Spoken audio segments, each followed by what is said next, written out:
काली अंधेरी आधी रात का वह समय जब गहरी नींद में होते हैं और जीव जंतुओं की रहस्यमय आवाजें मन में डर भी पैदा करती हैं। उस समय अघोरी तांत्रिकों द्वारा की जाती है शव को साधने की यह प्रक्रिया।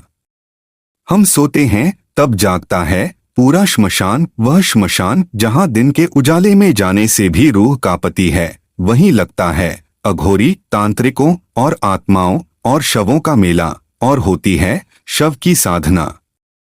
आखिर क्या है यह शव साधना, कैसे और क्यों की जाती है, क्या होता है? इस दौरान आइए आप सभी को इस साधना से परिचित करवाते हैं।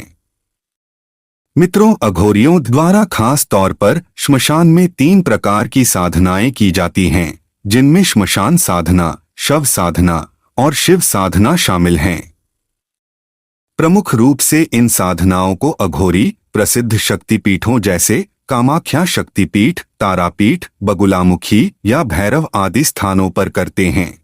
इन साधनाओं को करने के अलावा संसार में इनका कोई और लक्ष्य नहीं होता और साधना के बाद या अन्य समय में ये अघोरी हिमालय के जंगलों में निवास करते हैं।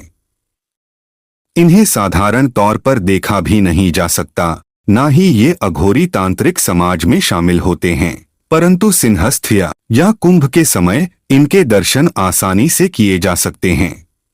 शव साधना का अर्थ है श्मशान में स्वयं के शरीर की अनुभूति को शव के समान निःसत्व करके अपने उद्देश्य की मानसिक रूप से साधना करना है।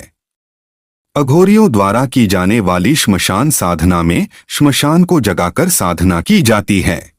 शव साधना के लिए किसी शव का होना आवश्यक है।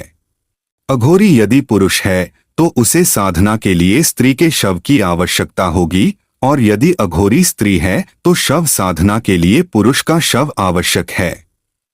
परंतु शव का चयन करते समय इस बात का विशेष ध्यान रखना आवश्यक है, शव किस श्रेणी का है। किसी चांडाल दुर्घटना में मरे हुए व्यक्ति या फिर अकारण मरने वाले युवा का शव शव साधना के लिए अधिक उपयुक्त माना जाता है। शव साधना विशेष समयकाल में और भी महत्वपूर्ण हो जाती है। कृष्ण पक्ष की अमावस्या या शुक्ल पक्ष अथवा कृष्ण पक्ष की चतुर्दशी वाले दिन यह बेहद महत्वपूर्ण होती है। इसके साथ यदि मंगलवार का संयोग हो तो यह सोने पर सुहागे के समान है। कहा जाता है कि शव साधना आसान नहीं है। इस साधना को करते समय श्मशान में कई दृश्य और अदृश्य बाधाएं आती हैं, जिन्हें हटाना एक सिद्ध और जानकार अघोरी अच्छी तरह से जानता है। साधना के पूर्व ही अघोरी को संबंधित स्थान को भूत प्रेतों और अन्य बाधाओं से सुरक्षित रखना होता है, ताकि वे साधना के बीच में विघ्न पैदा न कर सके। इसके लिए अग्नि तो होती ही है, और अघोरी मंत्रोच्चार करते हुए आसपास एक लकीर खींचते हुए एक घेरा बनाते हैं और साथ ही तुतई बजाते हैं, जिससे भूत प्रेत या कोई भी बाधा प्रवेश न कर सके। इसके बाद विधि विधान से साधना आरंभ की जाती है। जिस शव की साधना की जानी है उसे स्नान करवाकर कपड़े से पोंछकर उस पर सुगंधित तेलों का छिड़काव किया जाता है, लाल चंदन का लेप किया जाता है।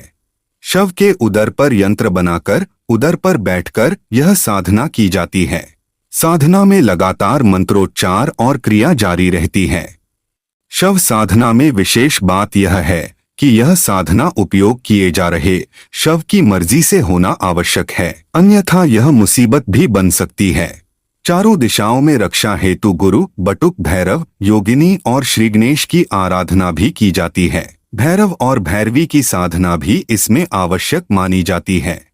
वहीं सभी दिशाओं के दिक्पाल की आराधना भी आवश्यक है। भोग स्वरूप बकरे या मुर्गे की बलि देने के साथ ही शराब चढ़ाना भी अनिवार्य होता है। शव को भी यह चीजें अर्पित की जाती है। कुछ ही समय में देखते ही देखते यह भोग समाप्त हो जाता है। इस साधना के पूर्ण होते होते मुर्दा या शव भी बोलने लगता है। साधना पूर्ण होने पर साधक वह सिद्धि प्राप्त कर लेता है जिसके लिए वह शव साधना कर रहा था। आधी रात बीतते बीतते शव की आंखें भी विचलित होने लगती है और उसके शरीर में कई परिवर्तन एक साथ देखे जा सकते हैं। लेकिन इन भयावह और खतरनाक दृश्यों को देखते हुए भी साधक का मन लक्ष्य से नहीं हटना चाहिए। उसे मंत्रोच्चार जारी रखने होते हैं ताकि साधना को पूर्ण किया जा सके।